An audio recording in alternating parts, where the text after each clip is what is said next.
오늘 말씀을 이렇게 준비를 하면서 정말 바울은 어떤 마음이었을까 이런 생각이 참 들었습니다. 사실 저희들은 누구한테 뭐라고 한마디 들어도 마음이 좀 불편하죠. 그리고 그 사람을 볼 때마다 그 생각이 납니다.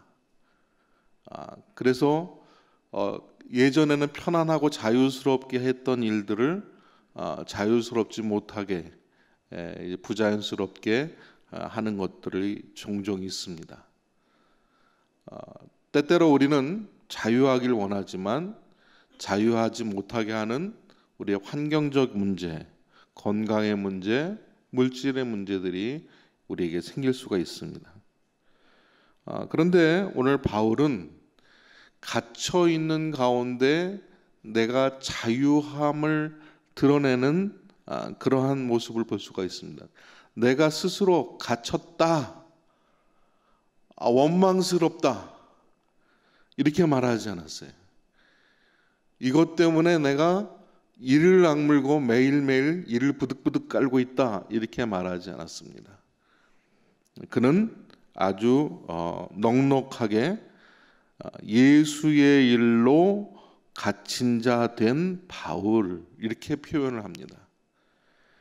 예수 그리스도 때문에 죄수가 된 나는 예수 그리스도의 죄수라고 고백을 하고 있는 것입니다. 이 갇힌 배경을 보게 되면 여러분들이 에베소서 3장 말씀을 읽을 때 사도행전 24장의 말씀을 같이 펴놓고 읽으면 도움이 됩니다. 거기에 보게 되면 유대교를 어지럽히고 성전을 더럽혔던 이유로 벨릭스에게 고발을 당하고 있습니다. 우리 한번 성경 말씀을 같이 보도록 하겠습니다. 24장 1절에서 8절 말씀 보게 되면 닷새 후에 대제사장 아나니아가 어떤 장로들과 한 변호사 더둘로와 함께 내려와서 총독 앞에서 바울을 고발하니라. 바울이 지금 고발당하고 있는 것입니다. 5절을 보겠습니다. 같이 읽어볼까요? 우리가 보니 이 사람은 전염병 같은 자라. 천하에 흩어진 유대인들을 다 소유하게 하는 자요 나사렛 이단의 우두머리라. 우리가 이런 소리를 한번 들었다고 고발당했다고 한번 생각해 봅시다. 저 사람 전염병 같은 사람이야. 저 사람 가는 데마다 분란을 일으켜 트러블 메이커야. 지금 이렇게 이야기를 하고 있는 것입니다. 더군다나 우리가 이단이라고 얘기하는 나사렛 이단의 우두머리다. 이렇게 지금 표현을 하고 있습니다. 개독교의 우두머리야. 이렇게 얘기를 하고 있는 거죠. 아주 몹쓸 사람이에요. 6절 같이 읽어보겠습니다. 그가 또 성전을 더럽게 하려 함으로 우리가 잡아 싸우니. 교회를 어지럽히고 더럽힌 그런 아주 천하의 버릇없는 그런 사람이다. 상식이 없는 사람이다. 이 흐름 자체를 다 무너뜨리는 그런 몹쓸 사람이다. 그런 얘기죠. 8절 말씀 같이 보겠습니다. 당신이 친히 그를 신문하시면 우리가 고발하는 이 모든 일을 아실 수 있나이다. 지금 로마의 죄수로 고발을 당하고 있습니다. 그런데 그 상황을 설명할 때 이 바울은 어떻게 설명했냐면 에베소 4장 1절에 자신의 모습을 설명하죠. 그러므로 주 안에서 갇힌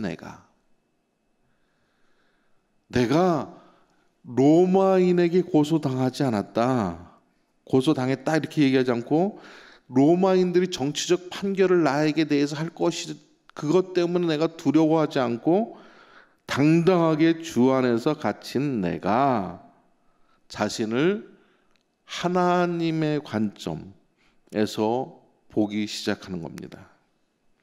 우리는 좀 조금 더 넓게 살펴볼 필요성이 있습니다.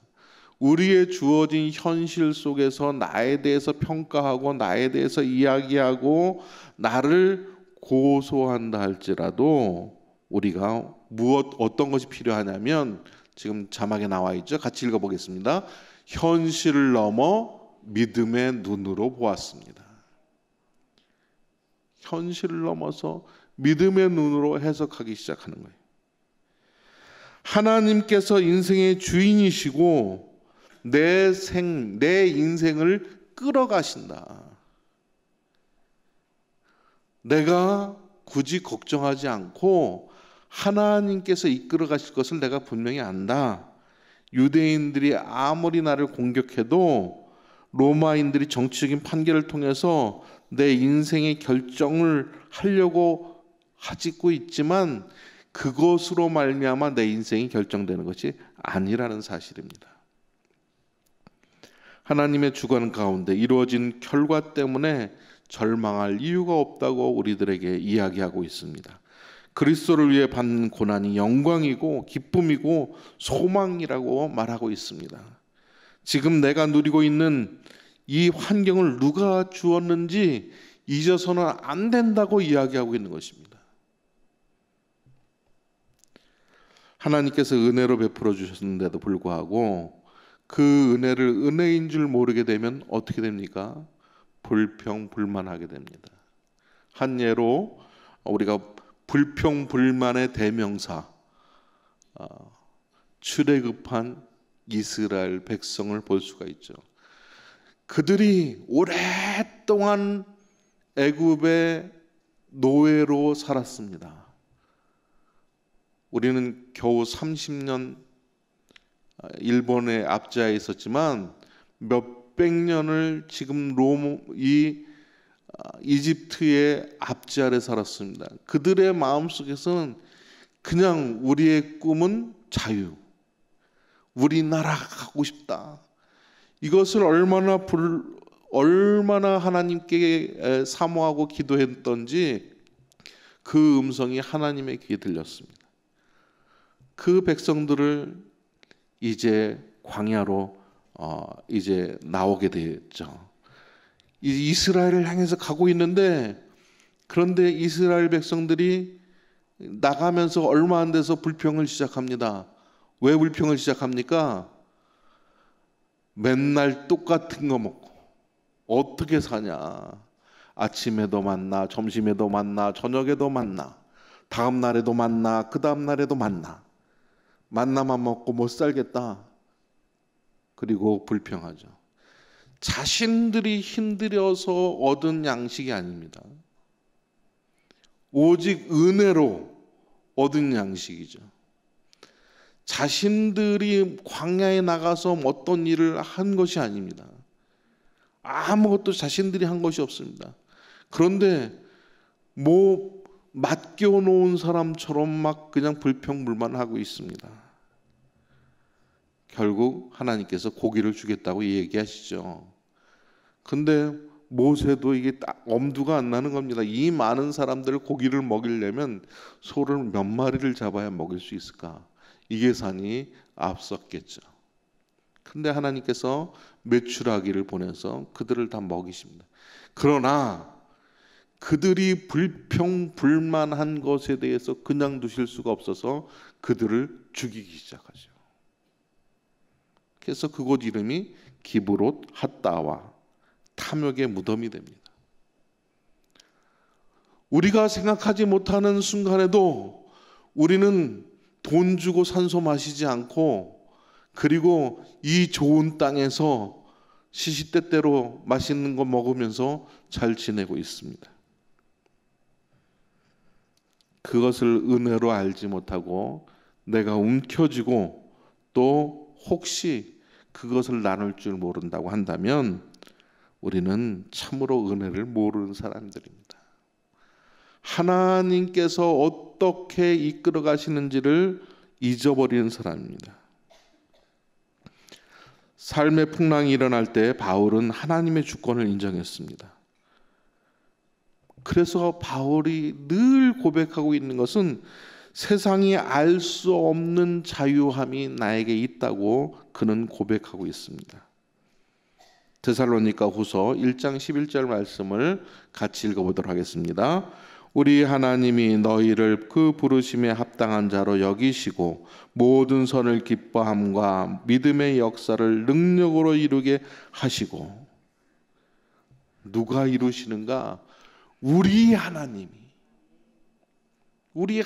하신다, 그런 얘기.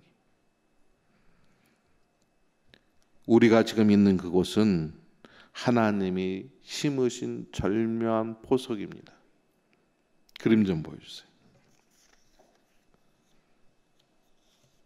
하나님께서 우리를 움직이고 계시죠? 하나님께서 그 자리에 우리를 놓고 계신 겁니다. 우리 브루스 윌킨스라는 사람이 있습니다. 한눈에 보는 성경, 이렇게 두꺼운 책인데 굉장히 성경을 쉽게 풀어 썼어요. 그거를 압축하면 어성경이 됩니다. 그런데 그 브루스 윌킨스라는 사람이 성경을 가르치고 성경 공부에 필요한 자료를 만들고 훈련을 제공하는 그런 사역을 했습니다. 25년쯤 지났는데 어려움이 생겼어요. 그래서 그 사역을 떠나야 될 입장에 이르렀습니다. 그때 하나님께서 어디로 가라고 들려주셨냐면 아프리카로 가라, 이런 말씀을 들려주시는 거예요. 아니, 문제를 해결하기 위해서 미국에 남아 있어야 되는데 이거 다 지금까지 하던 사역들 다 그만두고 왜 아프리카로 가라고 하실까? 그렇지만 알지 못했지만 그 말씀에 순종해서 아프리카로 자리를 옮겼습니다. 아프리카에 가서 딱 보니까 에이즈가 휩쓸고 간 끔찍한 창상이 보이는 거예요. 1300만 명의 어린이가 에이즈로 죽었습니다. 하루 평균 8,000명이 죽어나가고 있는데 속수무책인 거예요. 특별히 선교 사역을 한 경험도 없고 또 특별히 거기에 대해서 비전이 있었던 것도 아니에요. 그런데 그 상황을 보고 자기도 모르게 하나님께 기도를 합니다. 하나님, 도와주십시오. 이들을 섬길 수 있도록 물질을 주십시오. 라고 이 브루스 윌킨슨이 기도를 했습니다. 그때 자신이 하나님께서 주신 특별한 지혜로 쓴 책이 우리가 잘 아는 야베스의 기도입니다. 이 책이 조그만 책인데도 불구하고 상상할 수 없게 뜨거운 반응을 보여서 그 판매 수익금을 가지고 아프리카의 선교단체를 세웠습니다. 그리고 본인의 거주지도 남아프리카 공화국 요하네스버그로 옮겼습니다. 요하네스버그는 도시는 굉장히 잘 살고 그리고 외곽 지역은 굉장히 못 사는 데입니다. 그런데 그 에이즈로 죽어가고 굶어 죽어가는 그 사람들을 위해서 그 사역을 시작했던 것입니다. 누구의 포석이었습니까? 하나님의 포석이었죠. 오늘 지금 있는 자리가 누가 주신 자리입니까? 하나님께서 주신 자리. 맞습니까? 네. 하나님이 왜 해운대 제일교회를 보내셔서 왜 그 사람을 만나게 해서 나를 그렇게 괴롭히는지 모르겠다고 그렇게 말씀하지 마시기 바랍니다. 하나님의 포석입니다. 내가 있는 그 자리가 하나님께서 주시는 가장 아름다운 자리입니다. 우리는 하나님께서 세우신 그 자리에서 이제 하나님이 주신 교훈을 깨닫고 우리 자신을 성장시켜야만 합니다. 그 성장이 되는 방법이 도대체 무엇인가? 첫 번째로 하나님의 주권을 인정하는 것입니다. 하나님의 주권을 인정하는 방법은 기도와 말씀 묵상이 있죠. 말씀 묵상에 대한 그림이 보이고 있습니다. 제 성경을 가면 너무 두꺼워서 표현을 잘 못하겠는데, 성경을 어떻게 먹죠? 성경은 들음으로 먹죠. 들음으로 먹는 것은 이 새끼손가락으로 이렇게 잡는 것 같습니다. 자, 이렇게 잡으면 쉽게 빠질 수 있습니까? 없습니까? 예? 쉽게 빠질 수 있죠. 우리가 열심히, 물론 믿음은 들음에서 납니다. 그렇기 때문에 열심히 들어야 됩니다. 들을 수 있는 자리에 열심히 들어야 됩니다. 제가 아는 분은 70예배도 드리고 1부 예배도 드리고 2부 예배도 드리고 3부 예배도 드리고 말씀을 열심히 듣는 분들이 있어요. 은혜가 달라요. 자, 들음으로 먹어야 합니다. 그 다음에는 읽음으로 먹어야 됩니다. 내가 조금 더 성장하면 어떻습니까? 아까보다는 뺏기가 좀 힘들죠. 그 다음에는 공부함으로 먹어야 됩니다. 그 다음에는 암송함으로 먹어야 됩니다. 저희 교회도 암송 열심히 하시는 분 우리 권사님들 계시잖아요. 제가 아는 권사님이 있는데 그 권사님은 눈이 나빠지기 전에, 그 다음에 본인이 성경을 볼 수 없는 상황이 들기 전에 암송해야 된다고 정말 열심히 성경을 암송하시더라고요. 그리고 묵상하는 것입니다. 묵상하게 되면 이렇게 꽉 잡으면 어떻습니까? 뺏기가 쉽습니까? 어렵습니까? 예, 사탄이 말씀을 빼앗아 가려고 해도 잘 빼앗기지 않습니다. 그래서 우리가 말씀을 읽어야 되는 거예요. 말씀 잘 읽고 계시죠? 예, 말씀 읽는 것이 하나님의 주권을 인정하는 방법입니다. 하나님의 뜻을 찾아갈 수 있는 방법입니다. 하나님의 뜻을 알려주시옵소서 기도하는데 성경을 읽어봤어야 하나님의 뜻을 알죠. 성경을 읽어보지 않고 어떻게 하나님의 뜻을 알 수 있겠어요? 또 기도하는 일에 열심을 내야 합니다. 기도하는 일 우리 잘 알고 있죠. 사도행전 16장 23절에서 32절의 말씀을 보게 되면 빌립보 감옥에서 바울이 기도를 합니다. 기도를 했더니 어떤 일이 발생합니까? 옥문이 열렸어요. 옥터가 터지고 그리고 메어진 쇠사슬들이 다 해체됐습니다. 이런 놀라운 역사가 있는 것을 우리는 알고 있죠. 알고 있음에도 불구하고 왜 못 봤습니까? 너의 일로만 생각하기 때문에 그렇습니다. 나의 일로 생각하고 내가 기도하는 일에 함께 동참해야 합니다. 사도행전 16장 9절에 보게 되면 기도 중에 이 바울에게 환상이 보이는데 바울이 가려고 했던 서바나 그쪽으로 못 가고 계속 길이 막히고 어디서 오라고 그럽니까? 마게도냐에서 오라고 합니다.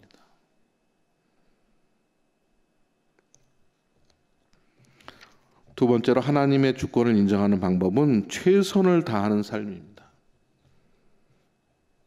하나님의 주권, 하나님이 그 자리에 나를 세웠다고 인식하는 사람들은 그 자리에서 최선을 다합니다. 왜냐하면 내가 간 자리가 아니라 하나님께서 심으신 자리이기 때문에.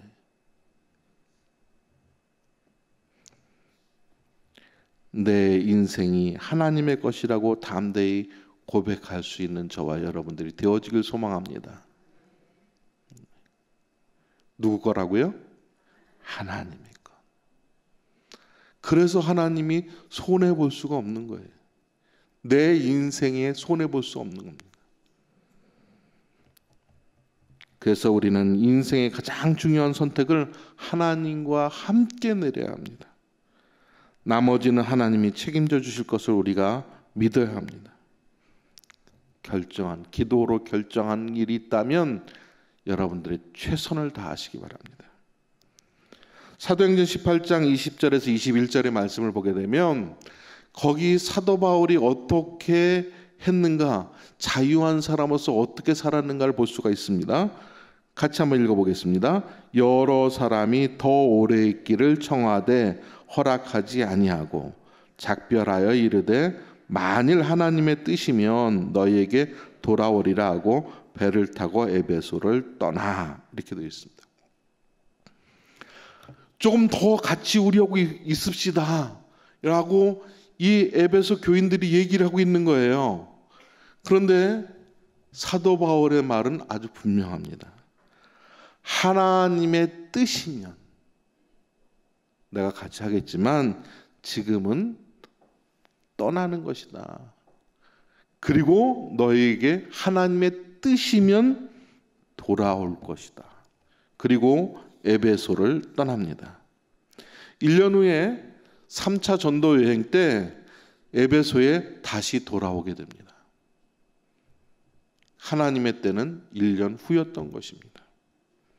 사도행전 19장 1절에서 7절 말씀을 보게 되면, 그래서 이 아볼로가 고린도에 있을 때 바울이 윗지방으로 다녀 에베소에 와서 어떤 제자들을 만났는데 이르되 너희가 믿을 때 성령을 받았느냐, 이르되 아니라 우리는 성령의 계심도 듣지 못하였노라. 바울이 이르되 그러면 너희가 무슨 세례를 받았느냐, 대답하되 요한의 세례니라.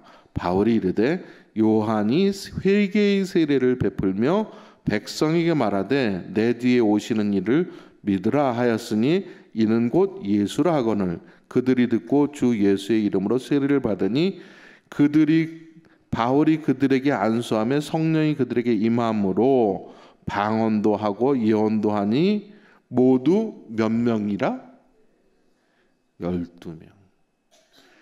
에게 12명이라고 하지 않고 그 12명에게 최선을 다한 거예요. 겨우 12명? 아닙니다. 하나님이 있는 그 장소는 몇 명인지 상관하지 않고 바울은 최선을 다한 거예요. 그리고 3년 동안 정말 최선을 다해서 그들을 섬겼습니다. 사도행전 20장 31절 말씀 뭐라고 그러죠? 3년이나 어떻게? 밤낮 쉬지 않고 눈물로 각 사람을 훈련했던 것을 기억하라. 그렇게 말하고 있어요. 얼마나 힘을 썼으면 3년 동안 에게 겨우 이것이 아니라 정말 쉬지 않고 눈물로 목회했던 것입니다. 사도행전 19장 8절에서 10절의 말씀을 보게 되면 그가 어떻게 힘썼는지에 대해서 나타나 있습니다. 바울이 회당에 들어가 석 달 동안 담대히 하나님 나라에 관하여 강론하며 권면하되 어떤 사람들은 마음이 굳어 순종하지 않고 무리 앞에서 이도를 비방하거늘, 회당에서 비방하는 일이 생긴 거예요. 바울이 그들을 떠나 제자들을 따로 세우고 어디에 갔습니까? 두란노 서원에서. 얼마나 가르치죠? 날마다 3년 동안. 날마다 가르치는 거예요. 예. 2해 동안 이같이 하니 아시아에 사는 유대인이나 헬라인이나 다 주의 말씀을 듣더라. 그리고 나서 사도 바울의 능력이 나타나는데 사도행전 19장 11절에 12절을 보게 되면 그의 손수건만 닿아도, 그의 앞치마만 닿아도 능력이 일어나는 거예요. 그 능력이 그렇게 일어날 뿐만 아니라 사도행전 19장 19절에서 20절을 보게 되면 한 예가 나옵니다. 3년 동안 열심히 에베소에서 사역을 했더니 어떤 일이 발생하는가? 마술을 하는 사람들이 회개하고 그 책을 모아서 불살랐는데 그 책 값을 계산하니까 약 2억 5천만 원 됐다. 그런 얘기. 책이 2억 5천만 원 되려면 몇 권이나 필요할까요?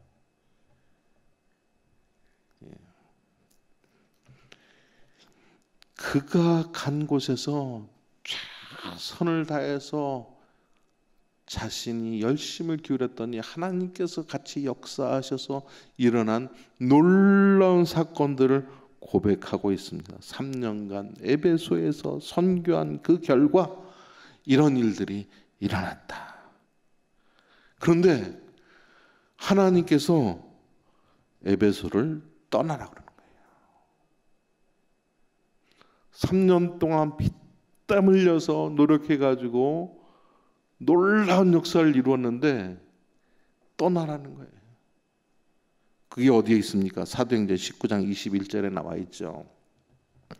사도행전 19장 21절에 이 일이 있은 후에 바울이 마게도냐와 아가야를 거쳐 예루살렘에 가기로 작정하여 이르되 내가 거기 갔다가 후에 로마도 보아야 하리라 하고 성공에 머물지 않고 생명까지 바치려고 하는 사도 바울의 모습이 나타나 있습니다. 야, 요번에 요 행사 우리 잘하고 쉬자 이것이 아니라 죽을 힘을 다해서 지금 3년 동안 하고 그리고 하나님께서 말씀하시면 내가 로마도 보아야 하리라. 이미 많은 사람들이 로마로 가는 것에 대해서 이제 만류하고 있었어요. 환경이 로마로 가는 걸 원치 않나 봐. 예루살렘으로 지금 가는데 예루살렘으로 가는 그 조차를 막 사람들이 만류하는 거예요. 사도행전 20장 22절에서 24절에 그 관계가 나옵니다. 보라 이제 나는 성령에 매여 예루살렘으로 가는데 거기서 무슨 일을 당할지 알지 못하노라. 오직 성령이 각성해서 내게 증언하여 결박과 환난이 나를 기다린다 하시나.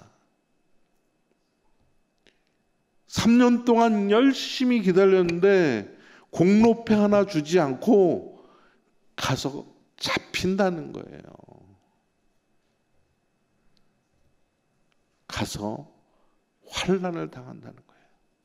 그런데 그 환난 당하고 잡히는 그 길에 내가 가겠다는 겁니다. 왜? 나는 하나님이 주인이기 때문에 하나님이 옮기시는 자리에 가겠다는 거죠. 정말 자유한 사람이 아니면 결단하기 어려운 문제입니다. 24절에 보게 되면 내가 달려갈 길과 주 예수께 받은 사명 곧 하나님의 은혜의 복음을 증언하는 일을 마치려 하면은 나의 생명조차 조금도 귀한 것으로 여기지 아니하노라. 우리가 생각할 때는 아니 이렇게 하나님을 위해서 내가 애쓰고 수고하는데 왜 죄수가 돼야 됩니까? 라고 얘기하지 않겠어요? 하나님을 위해서 내가 매일같이 예배하고 기도의 자리에 참석하고 그리고 말씀 읽고 내 온 정성을 다해서 물질을 바쳤는데 왜 나를 죄수의 자리에 있게 하십니까? 그 이유를 알 수가 없어요. 그 이유를 알 수 없지만 누가 하시는 것입니까? 주인이신 하나님이 하시는 거예요. 하나님의 시각으로 보지 않으면 도대체 바울의 생애를 이해하기가 어렵습니다.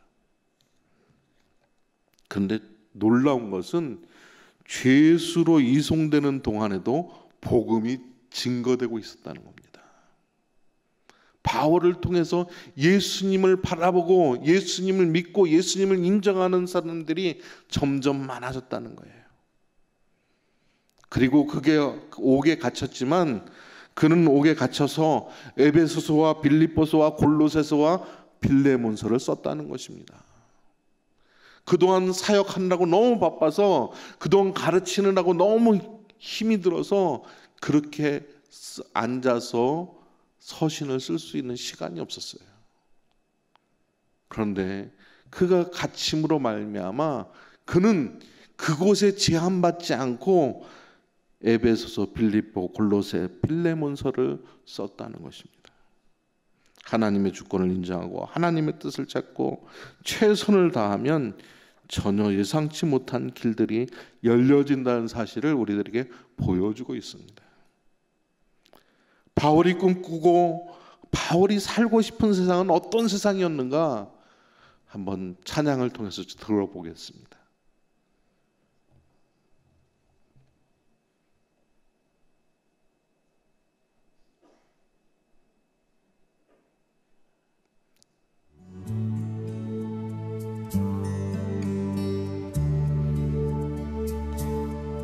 내가 꿈꾸는 그곳은 나의 님이 계신 곳, 정다운 그의 얼굴 바라보며 마음껏 미소 지을 거야.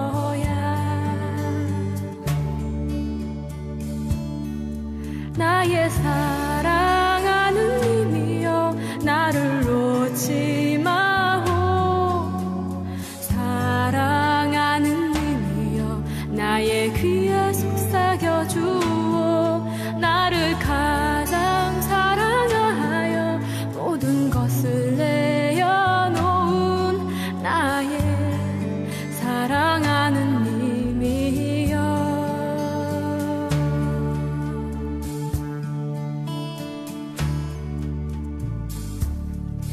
내가 꿈꾸는 그곳은 나의 님과 춤추는 곳,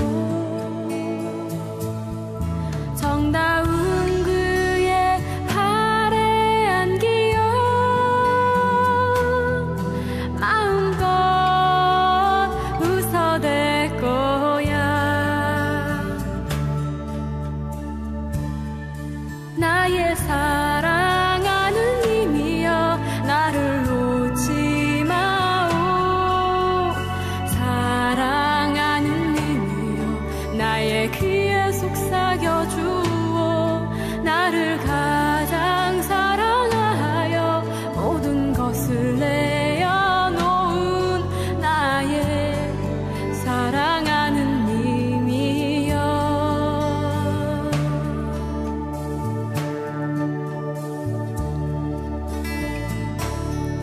내가 꿈꾸는 그곳은 나의 님과 속삭이는 곳, 정다운 그의 손을 잡고 밤새 노래할 거야.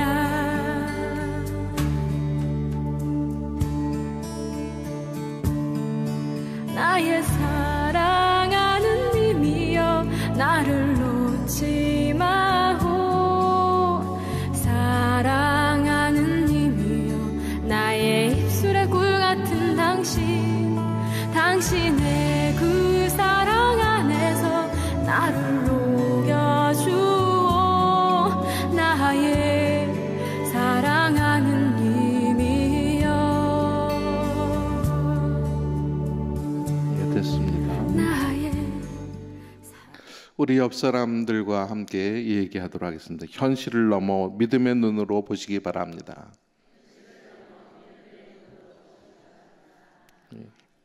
바울이 유대인의 공격이나 로마의 정치적인 판결에 의해서 자신의 인생이 결정된 것이 결코 아니라는 사실을 우리들에게 보여주고 있습니다. 세상의 공격이나 사람의 판단, 이것이 우리의 인생을 결정하는 것이 아닙니다. 세상이 공격하고 사람이 판단한다고 해서 삐끼지 마시기 바랍니다. 하나님의 일을 쉬지 마시기 바랍니다. 교회를 옮긴다고 말하지 마시기 바랍니다.